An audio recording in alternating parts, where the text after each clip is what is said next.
anything any different.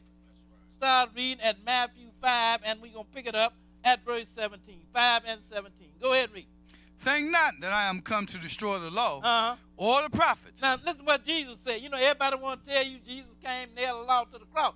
But that's not what he's saying here. He's making it very clear. I don't want you to think that I came to destroy the law or the prophets. That's what he said now. You know, everybody want to tell you what he said. Well, let him tell you what he said.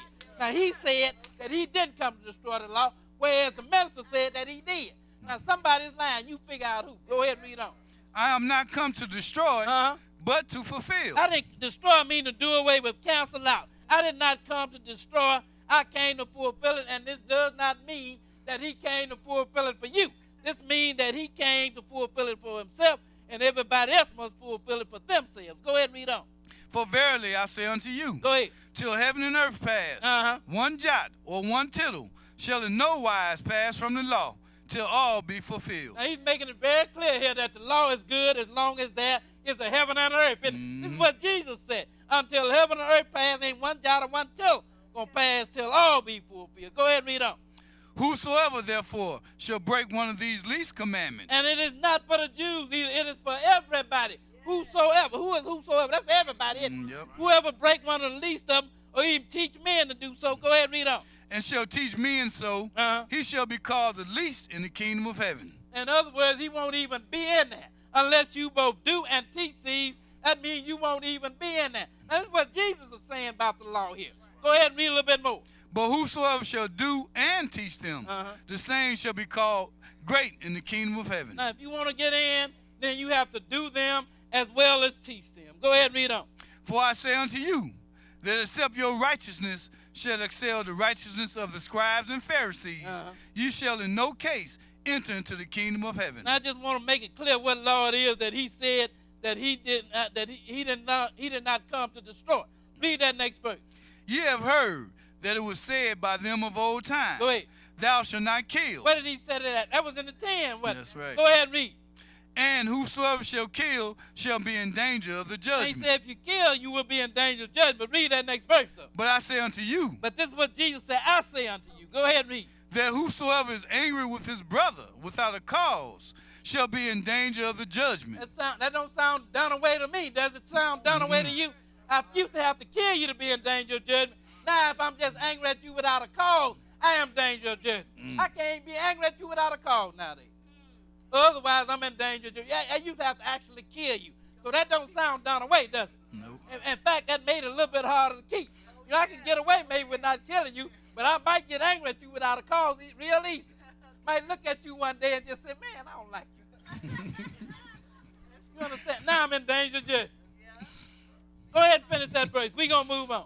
And whosoever shall say to his brother, Raka, shall be in danger of the council. Now, let's go to Matthew chapter 19, and we're going to pick it up at verse 16, show you what else Jesus said about the law. Nobody pays any of this stuff any attention. This is what Jesus said about the law, though. So if Jesus said it, that means that Paul is saying the same identical thing, isn't it? Yep. If he's a minister of the gospel of Jesus Christ, and we're going to find out that he's saying the very same thing. Let's start reading here at Matthew 19. Start reading at verse 16. Go ahead and read.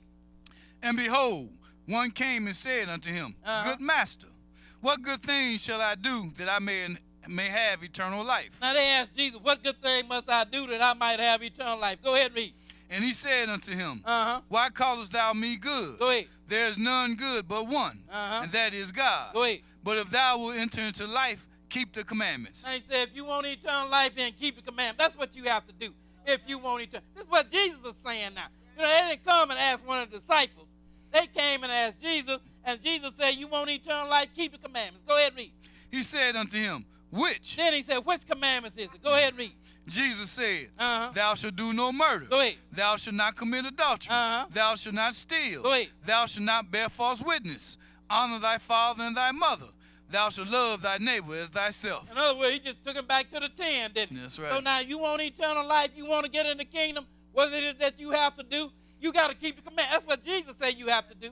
Now, let's start reading here at, let's go to Revelation chapter 22. The last chapter in the Bible, almost the last verse. We're going to read one verse, and that is verse 14. Revelation 22 and we'll read the 14th verse, 22 and 14. 22 and 14. Okay, when you get it, go ahead and read. Blessed are they that do his commandments, that they may have right to the tree of life. See what the book's saying here? Blessed are those that do his commandments, that they may have a right to the tree. That's long after Jesus died, isn't it? Mm-hmm. It's the very last chapter in the Bible, almost the last verse. You want access to the tree of life, then do the commandments. Let's go now to 1 John. Just back up to 1 John chapter 3, and we're going to read one verse here. So now the law is good, isn't it? Yes, sir. Jesus said it's good, so he said it's good, it is good. And if you want eternal life, then what do you got to do? You got to keep them. the law. That's right. So the law is good. Keep the law. You want eternal life, keep the command. Want to get in the kingdom, keep the command. Start reading. Read that. Just read one verse. 1 John chapter 3, and we're going to read verse 4. Go ahead and read. Whosoever committeth sin transgresseth also the law. Go ahead. For sin is the transgression of the law. Now he said if you commit sin, you transgress the law. Sin is the transgression of the law. Let's go now to Leviticus chapter 4, and we're going to just pick it up at verse 27. That is God's definition for sin. It is the transgression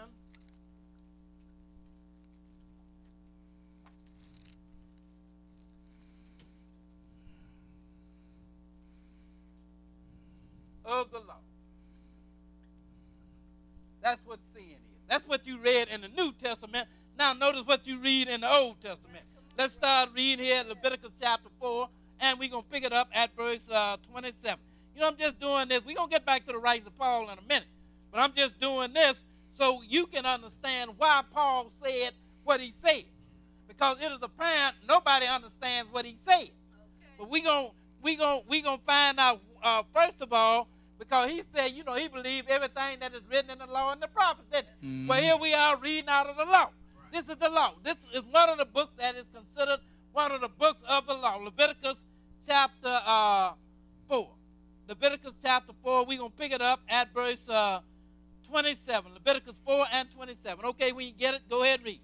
And if any one of the common people sin through ignorance. Now he said, if any one of the common people sin through ignorance, go ahead and read. While he doeth somewhat against any of the commandments of the Lord. Now, first he had told you about if the priest sinned, because the priest, you know, he was a mortal man, and he sinned sometime too. Mm-hmm. Then he told you about the king and the rulers and all of that. Now, he said if any of the common people sin by doing what? By doing anything against any of the commandments of the Lord. What is sin? Sin is the transgression of the law. That's what it was under the old covenant, and that's what it is under the new covenant. Go ahead and read on. He's against any of the commandments of the Lord concerning things which ought not to be done and be guilty. If he sin against any of the commandments of the Lord and be found guilty. Go ahead and read on. Or if his sin which he hath sinned come to his knowledge, then he shall bring his offering, a kid of the goats, a female without blemish, for his sin which he hath sinned. And he shall lay his hand upon the head of the sin offering, and slay the sin offering in the place of the burnt offering. Now, you know, this offering that he had to bring up, it was called a sin offering. That's right. Because when you sin, you know, God gave man the moral law. The moral law. Then he turned around and added another law. That's in case he break the moral law. Mm-hmm. So now, in order that your sin could be forgiven you, he gave you this law. So now he said, if you sin against any of the commandments, then come up with your animal. And then once you offer this animal up, then your sin will be forgiven you. Go ahead and read on. And the priest shall take of the blood thereof with his finger, and put it upon the horns of the altar of the burnt offering, and shall pour out all the blood thereof at the bottom of the altar. And he shall take away all the fat thereof, as the fat is taken away from off the sacrifice of the peace offering. And the priest shall burn it upon the altar for a sweet savor unto the Lord. And the priest shall make an atonement for him, and it shall be forgiven him. And then, and only then, will his sin be forgiven him. So now, this is what you had to do. Under the old covenant, you had to do this if your sin would be forgiven you. Something had to die for your sin, in other words. So now, this is what you had to do, and you could not get around that. And who gave you this law? Did Moses give you